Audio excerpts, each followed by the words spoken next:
తెలంగాణ రాష్ట్రం మొత్తము 38,000 మంది ఆర్టీసీ కార్మికులు నిన్నటి నుంచి కూడా ధర్నాకు దిగడం జరిగింది.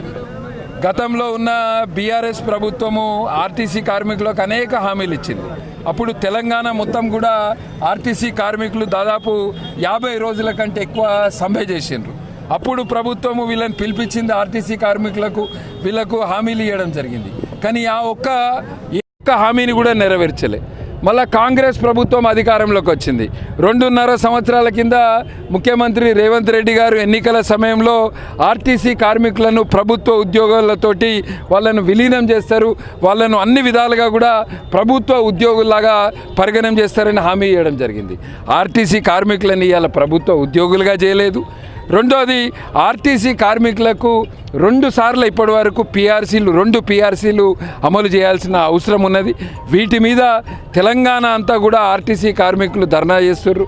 మన మంచిర్యాల ఇక్కడ డిపోలో కూడా దాదాపు 500 మంది కార్మికులు, అక్కలు చెల్లెళ్ళు అందరూ కూడా, మహిళలు కూడా ఈ ధర్నాలో పెద్ద ఎత్తున పాల్గొంటారు.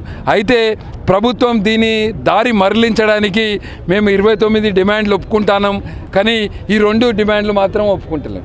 వీళ్ళు అడిగే ప్రధానమైన డిమాండు ఆర్టీసీ కార్మికులను ప్రభుత్వ ఉద్యోగులుగా చేయాలి.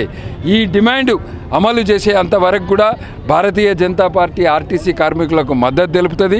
2 పిఆర్సీలను కూడా వెంటనే అమలు చేయాలి. ఎందుకంటే ఆర్టీసీ కార్మికులు చాలా రిస్క్తో కూడుకున్న పని ఇది. ప్రమాదాలు అవుతుంటాయి, వాళ్ళ ఆరోగ్యం ఖరాబ్ అవుతుంటుంది, డ్రైవర్ల ముఖాలు అరిగిపోతాయి, కండక్టర్లు నిల్చొని వాళ్ళ ముఖాలు కూడా అరిగిపోతాయి.